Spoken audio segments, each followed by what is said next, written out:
latuba asunna, dan kita sampai pada satu ayat di mana ini ayat diulang-ulang berkali-kali ya, bahwa seperti misalnya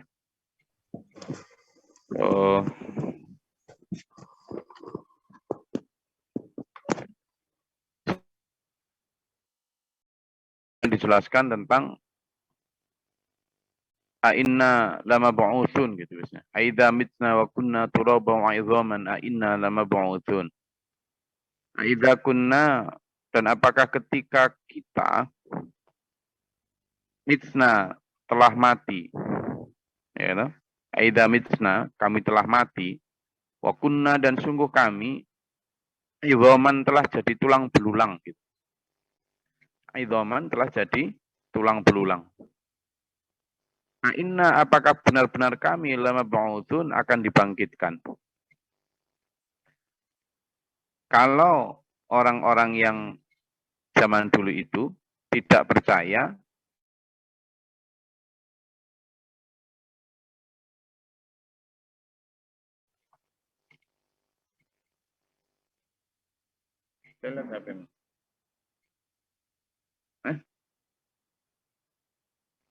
jadi kalau kita lihat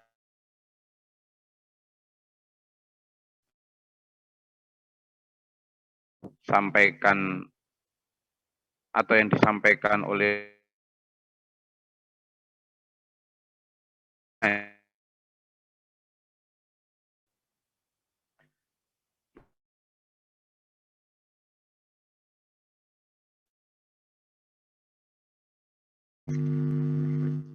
enggak sinyalnya.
Jadi kalau saya ulangi lagi ya, ketika orang-orang kafir tidak percaya akan akhirat, tidak percaya bahwa manusia setelah mati akan dibangkitkan, itu sebenarnya sebuah kepercayaan logis ya, sebuah logika yang ya masuk akal sampai sekarang pun. Bagaimana orang bisa dibangkitkan setelah hancur tulang belulangnya? Itu kan secara ilmiah tidak bisa dibuktikan. Meskipun sekarang para pendakwa Islam selalu mengaitkan dengan sesuatu yang sifatnya masih bersifat logika saja, belum bersifat empirik yang bisa dibuktikan bahwa ada orang yang meninggal itu bisa dibangkitkan lagi. Tidak bisa. Sampai sekarang. Dan kayaknya akan sampai hari kiamat itu. Sehingga apa? Pertanyaan orang kafir semacam ini, bahwa mereka dibangkitkan.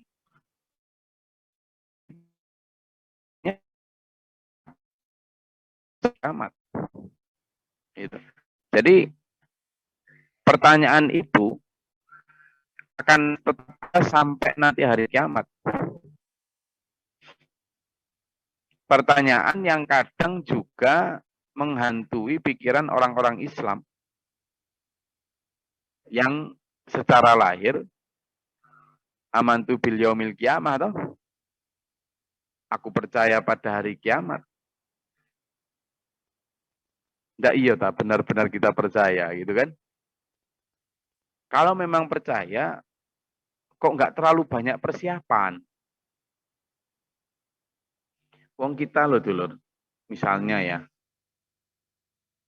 kita karena pekerjaan di satu kota kurang menjanjikan gitu ya. Terus kita sama istri sama ini rencana mau pindah ke kota lain untuk mencari penghidupan yang lebih baik. Itu wis jelas persiapannya mulai dari nanti bagaimana di sana, bekal selama di sana nanti kerja apa, tempat tinggalnya di mana, anak-anak sekolahnya gimana, biaya hidupnya gimana, kesananya transportnya berapa, wis dihitung-hitung sejak jauh hari sebelumnya. Padahal hanya pindah dari satu kota ke kota lain atau provinsi satu ke provinsi lain. Nah kita ini kalau memang percaya sama kiamat, percaya bahwa kita akan hidup lagi, berarti kita itu pindah alam dulu. Kita akan pindah alam. Sesuatu yang entah jauhnya di mana. Ya kita itu loh, ya Allah, membicarakan itu sangat sedikit gitu. Bahkan ketika kita diajak untuk bicara itu kadang kita itu gimana gitu, akhirat lagi gitu. Dalam hati kita itu gitu. Padahal pindah kota itu bisa jadi nanti tidak tetap masanya.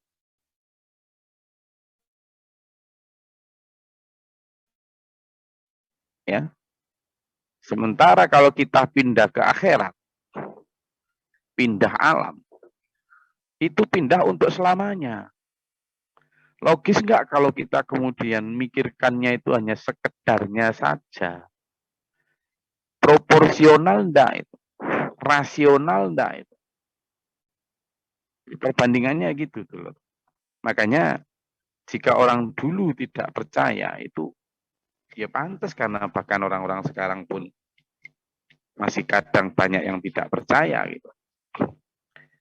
Padahal di sana nanti selain dibangkitkan, summa latub'atsunna, summa latunabba'unna bima amiltum. Kemudian akan kami beritahukan total secara detail, secara teliti sekali bima amiltum, apa yang kalian telah kerjakan. Padahal dulur, apa yang kita kerjakan di dunia itu mulai dari perkataan, pikiran, tindakan, bahkan gerakan hati saja, itu kullu ulaika kana anhu mas'ula. Setiap itu akan ditanyain satu persatu, ya Allah. Gimana coba? Ditanyain. Wa may ya'mal mithqala dzarratin khairan yarah wa may ya'mal mithqala dzarratin syarran yarah. Waman dan barang siapa yang amal yang berbuat mithqala yang seberat darah itu ada yang mengatakan debu ya, atau butiran pasir atau biji. Tapi bahkan sebesar debu yang khairan baik, yarahu akan ditampakkan, sama akan melihatnya. Wa may ya'mal mithqala dzarratin syarran yarah. Demikian pula ketika beramal jelek, ya sebesar debu zarrah pun akan tetap ditampakkan. Nah coba sekarang, mumpung Ramadan ini dulu ya. Mumpung Ramadan ini. Mumpung Ramadan. Coba.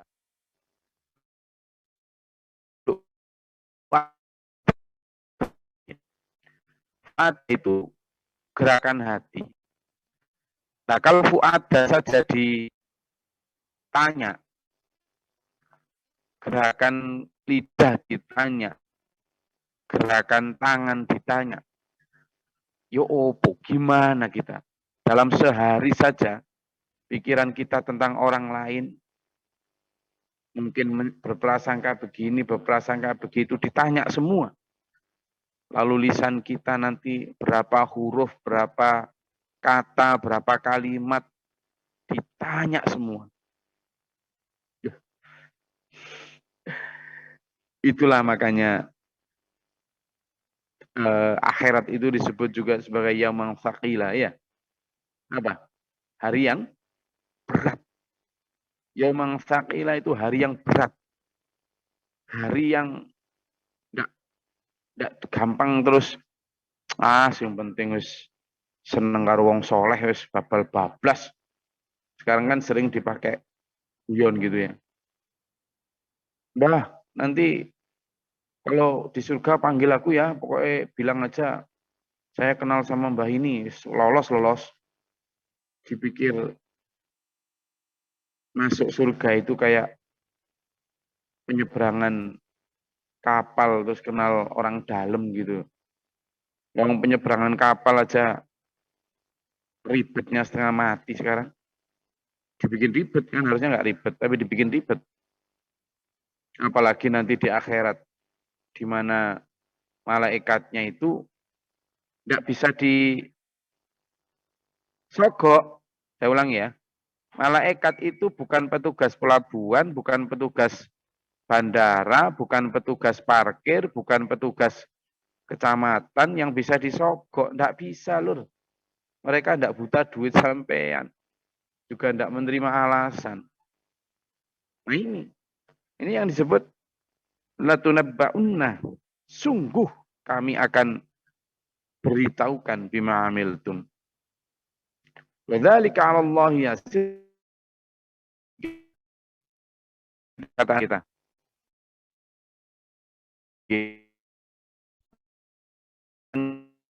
Sudah misalnya 10 tahun, 20 tahun.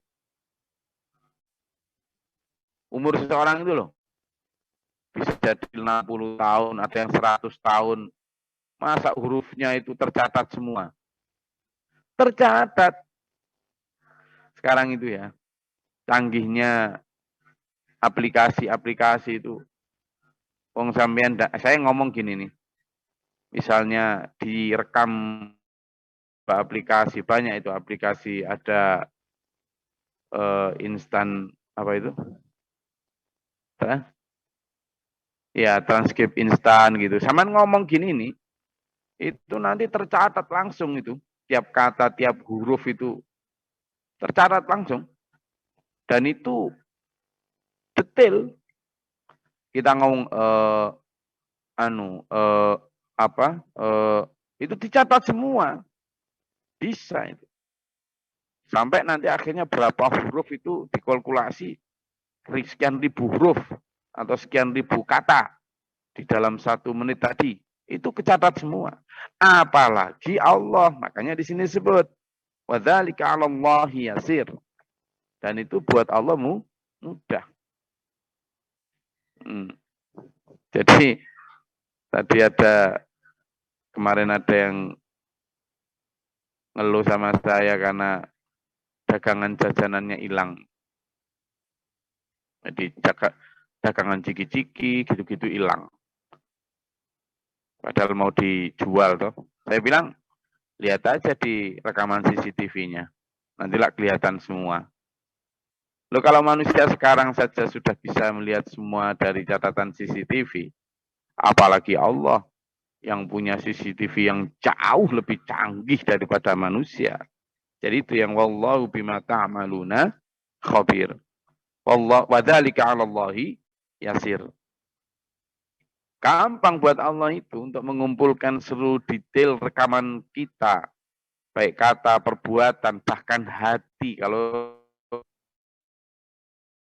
tidak bisa mengetahui isi hati ya.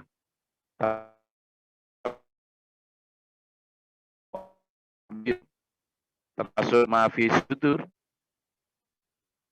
apa ada di dalam data manusia. Allah tahu semua ya, tahu semua. Maka fa'aminu billahi wa rasulihi wan nuril ladzi anzalna. Maka sudahlah, kamu beriman saja kepada Allah dan Rasulnya dan cahaya yang diturunkan bersama Al-Quran itu. Dari cahaya Quran yang diturunkan oleh Allah. Wallahu bima ta'maluna khabir, karena Allah tahu apa yang kalian lakukan, Maha melihat. Kita belajar tentang wan nur, Al-Quran sebagai cahaya.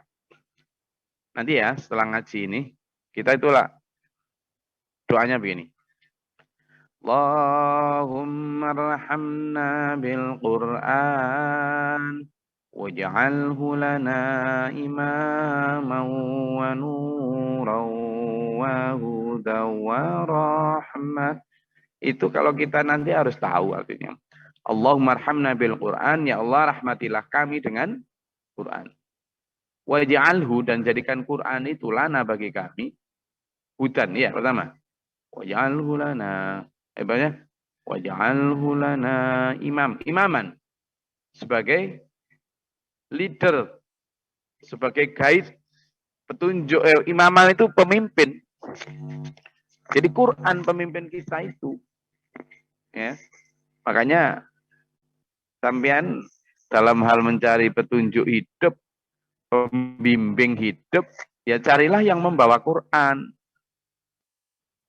Yang mengajak sampean, menuntun sampean dengan Quran. Ya, imamau. Wanuron. Nah, yang kedua wanuron. Sebagai cahaya. Kita ini harus merasa bahwa kegelapan sedang melanda bumi. Baik dan buruk tidak kelihatan. Kayak sama semua. Ini boleh, itu boleh. Tidak ada yang tidak boleh. Nah ini bahaya. Maka Quran datang sebagai cahaya untuk memperjelas mana hitam, mana putih, mana boleh, mana enggak. Jelas Quran itu. Enggak ada. Enggak ada.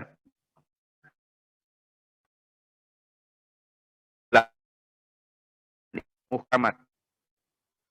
Jadi kebanyakan isi Quran itu muhkam. Hanya sedikit yang mutasyabih.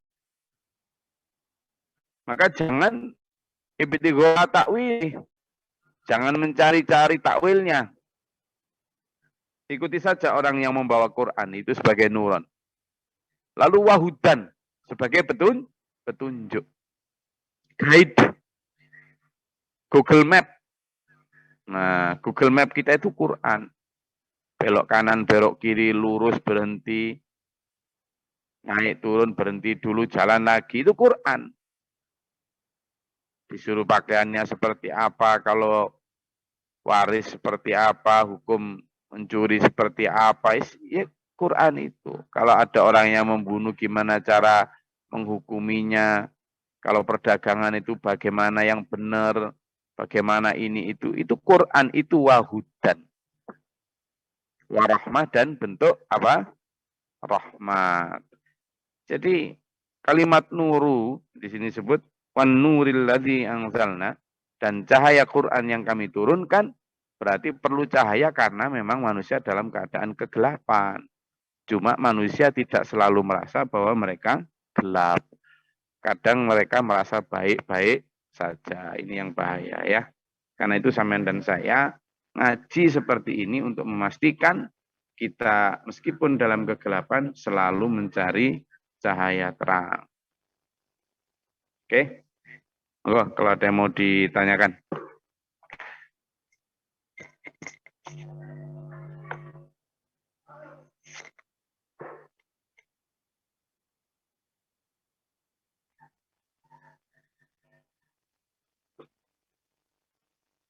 Silakan. Izin Gus. Ya, silakan Bu Dia. Bagaimanakah tanda-tandanya kalau kita ini doa-doa kita itu diterima sama Allah, Gus? Tobat kita diterima. Itu apakah mungkin tobat itu diterima dan kita akan dihapuskan dosa-dosa kita? Kemudian tanda-tandanya bagaimana kalau dosa-dosa itu diampunkan? Gitu Gus pertanyaannya. Matur nuwun. Ya. Jadi gini Bu Dia. Pertama, ketika kita berdoa, ya terutama kalau kita minta ampun itu ya. Ketika kita minta ampun, lalu diterima tobat kita. Orang yang berdosa itu kan orang yang sempit hidupnya. Orang yang ketika akan beribadah atau melakukan kebaikan, itu seperti terhalang atau terbelenggu oleh rantai dosa yang membelenggu. Sehingga kalau akan melakukan kebaikan itu berat sekali. Nah, pada saat seperti itu berarti ciri-ciri obat kita belum diterima. Sebaliknya, kalau doa kita terutama tentang permintaan ampun itu diterima, obat kita diterima, dosa kita diampuni, maka ciri yang pertama yang kita rasakan itu lapang dada kita itu. Dada kita lapang dalam melihat hidup itu selalu optimis, dan kita melihat perintah-perintah Allah maupun larangannya itu tidak terlalu takut atau membuat kita soal nggak mungkin gitu. Tapi semuanya dimudahkan oleh Allah. Mudah bukan berarti kemudian mudah, tetapi sesulit apapun kita itu semangatnya itu optimis. Orang-orang yang masih dalam keadaan zalim atau dalam keadaan kafir atau dalam keadaan dosa banyak, itu menjalankan perintah Allah itu beratnya seperti naik ke atas langit. Dan dada mereka juga sesak. Gitu ya. Itu coba Bu Diah dibuka di surat Al-An'am.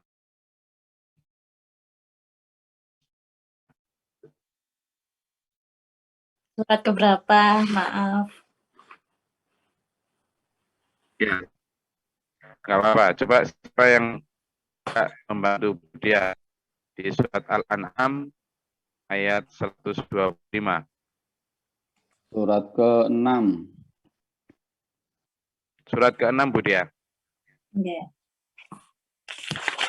Ayat 126 ya. 125. A'udzubillahi minasyaitonir Coba dibuka. Bismillahirrahmanirrahim.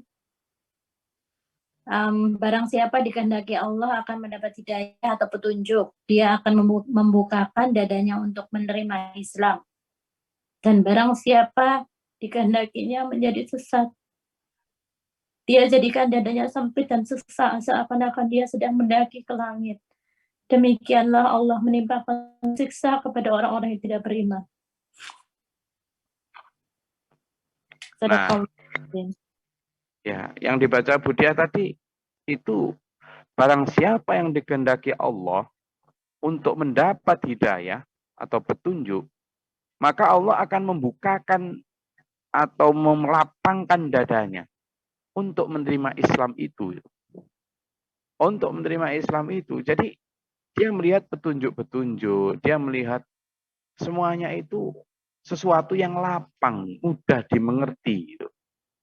Demikian pula ketika akan melaksanakan perintah-perintah Allah, itu seberat apapun itu ada semangat, ada kekuatan yang diberikan oleh Allah untuk menjalaninya. Sebaliknya, kalau seseorang yang memang masih dalam kesesatan atau banyak dosa, maka menjalankan perintah Allah, jangankan yang berat, yang ringan sekalipun akan terasa berat karena dadanya sesak, sempit, dan karena ka'annama yas'adu fis sama' seperti seolah disuruh mendaki ke langit. Beratnya itu melawan gravitasi. Berat. Nah, yang ini menjadi satu di antara ciri ketika doanya belum terkabul. Maka ayo kita minta. Nah, berdoa itu.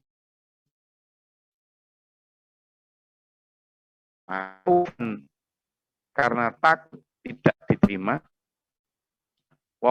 dan tetap mengharap, optimis terus. Selalu husnudzon kepada Allah. Positive thinking.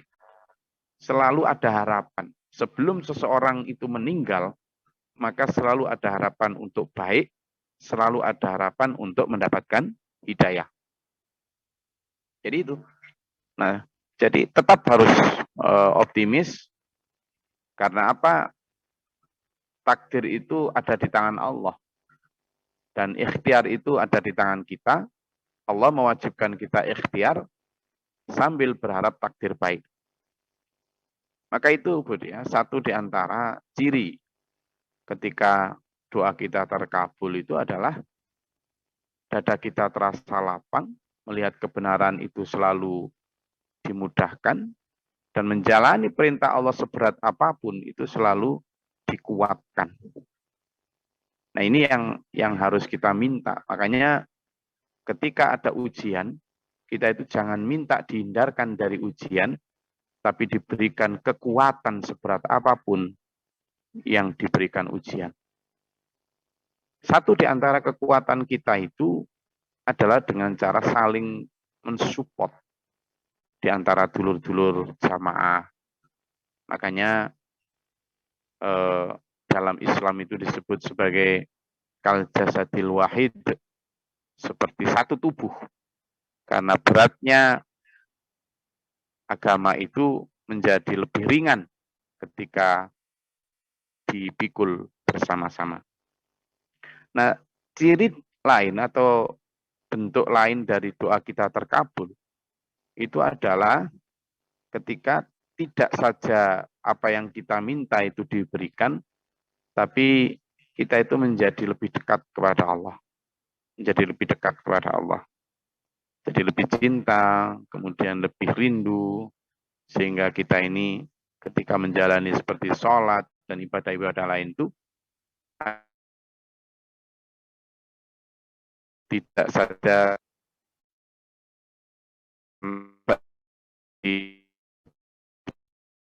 ya, jadi ibadah atau pertemuan dengan Allah atau kebaikan selalu menjadi need, tidak hanya sekedar obligation, tetapi need, sebuah kebutuhan. Oke, selesai itu. Silakan kalau ada yang mau menambahkan atau bertanya lagi.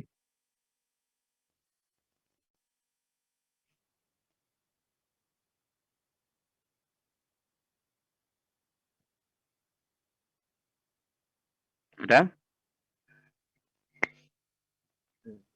Izin Gus. Assalamualaikum. Silakan Pak Maman. Saya Gus ini sekarang kan diberi penyakit ya satu macam gula ini ujian. Saya Gus baru-baru dawuh jangan menghindar dari ujian. Saya selalu sering berdoa, ya Allah kuatkan iman saya, hindarkan saya dari godaan setan, iblis, jin dan dajjal. Cuma itu doa saya, dan kuatkan imun saya, angkat semua penyakit yang ada dalam diri saya. Berarti salah Gus itu ya. Saya selalu minta angkat penyakit yang ada dalam diri saya, berarti menghindar dari ujian itu saya. Cukup sekian aja Gus. Terima kasih. Assalamualaikum. Waalaikumsalam warahmatullahi wabarakatuh. Jadi kalau tentang penyakitnya, itu tidak ada yang salah ketika kita berdoa. Jadi ketika kita berdoa, itu doanya yang seperti dalam surat Al-Baqarah ayat terakhir itu Pak Maman. Pertama, Rabbana la tu'akhidna inna sina wa akhwana. Ya Allah, janganlah engkau tuntut atau engkau bebani kami dengan sesuatu yang kami itu karena lupa atau karena bersalah. Yang kedua, Rabbana wala tahmil alaina isran kama hamaltahu 'alal ladzina min qablina. Ya Allah, janganlah engkau timpakan kepada kami yang zalim yang telah mendapat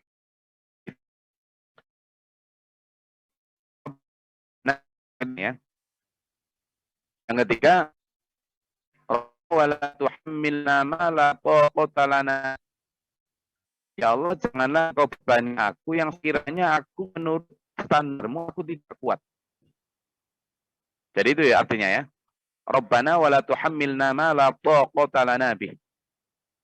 Ya Allah, janganlah engkau beri aku beban ujian atau beban yang sekiranya aku nanti tidak kuat.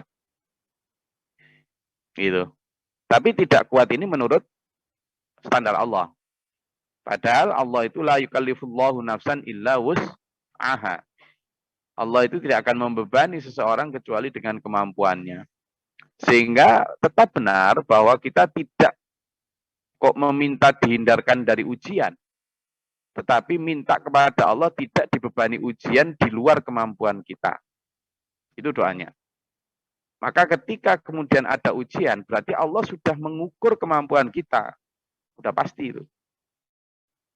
Makanya kemudian tadi, ya Allah kuatkanlah kami. La haula wa la quwata illa billahil aliyil azim. Gitu. Nah sehingga doa-doa yang kita minta kepada Allah itu tetap boleh minta agar dilenyapkan penyakit dan sebagainya. Misalnya doa minta dilenyapkan penyakit itu Nabi Ayub ya, ketika Nabi Ayub mendapat sakit itu, coba dibuka Pak Maman di surat Al-Anbiya Pak Maman. Surat Al-Anbiya ayat 83. Al-Anbiya ayat 83.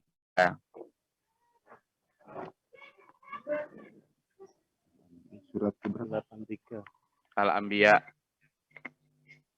Surat Al-Anbiya itu surat ke 21 Pak Mama. 21. Ya. Ayatnya ke 83. Sampai 85. 83. Alhamdulillah nih. Ya, sudah Gus. A'udzubillahi minasyaitonirrajim. Bismillahirrahmanirrahim. Coba baca Pak Man.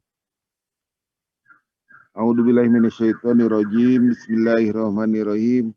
Dan ingatlah kisah Ayub ketika dia berdoa kepada Tuhannya.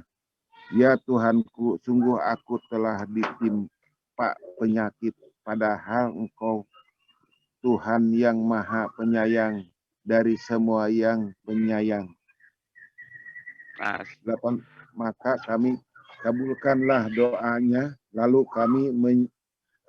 kami lenyapkan penyakit yang ada padanya, dan kami kembalikan keluarganya kepadanya, dan kami lipat gandakan jumlah mereka sebagai suatu rahmat dan dari kami dan untuk menjadi peringatan bagi semua yang menyembah kami. Oke, sampai di situ. Nah,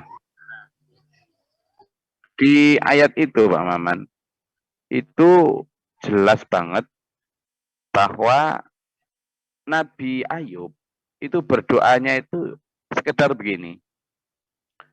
Ya Allah, aku ditimpa penyakit, padahal Engkau Maha Penyayang dari segala yang menyayang.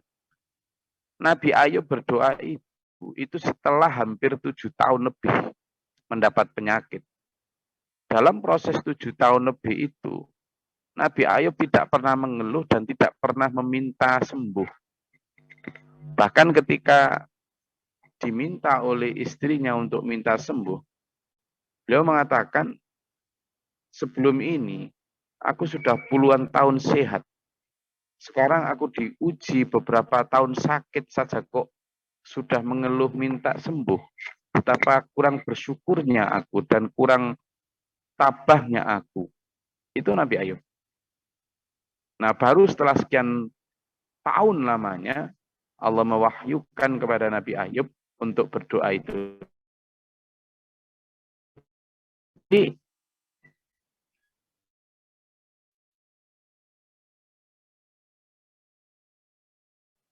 di balik doa Nabi Ayub itu sudah tersembunyi, sudah tersimpan di dalamnya ketabahan dan kesabaran yang luar biasa.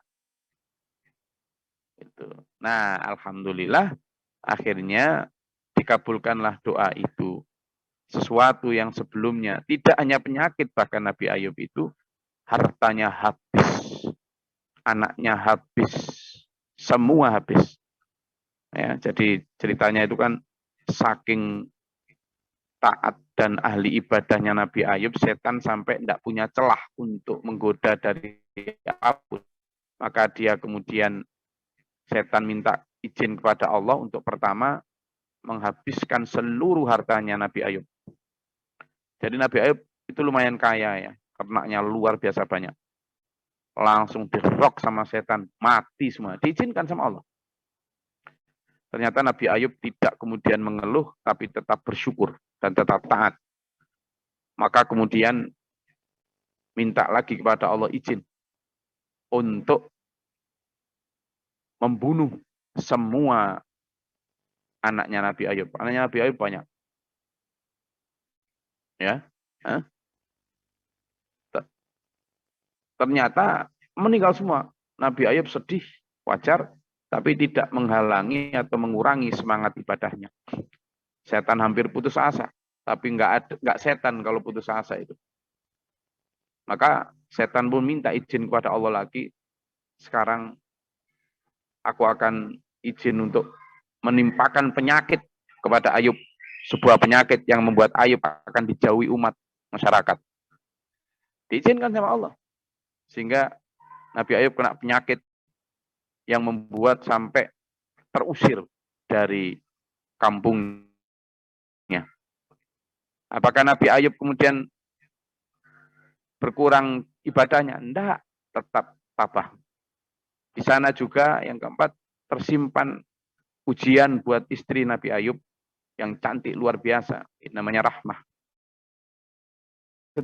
Saya ingin goda agar dia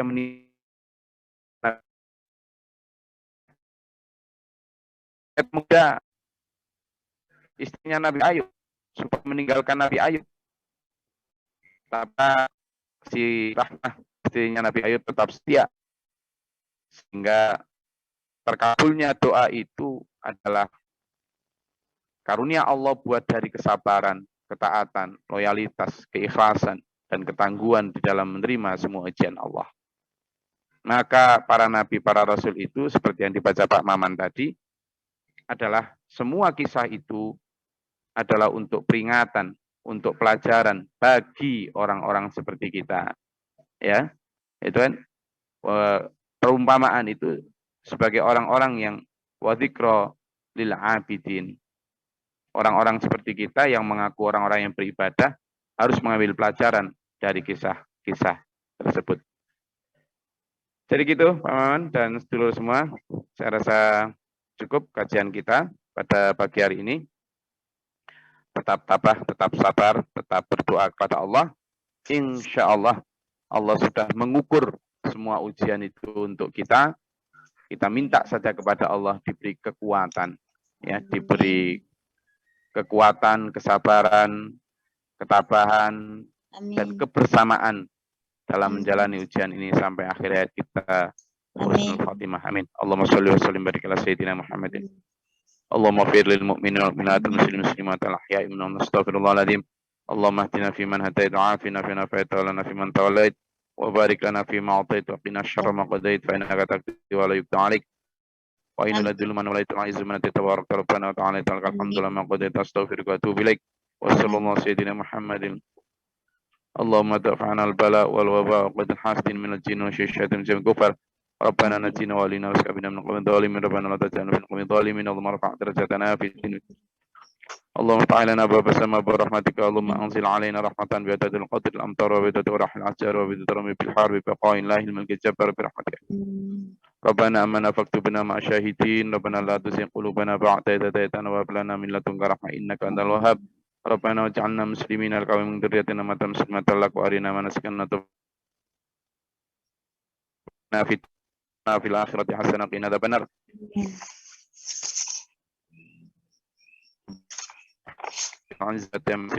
وسلام على محمد. Wassalamualaikum warahmatullahi wabarakatuh. Waalaikumsalam.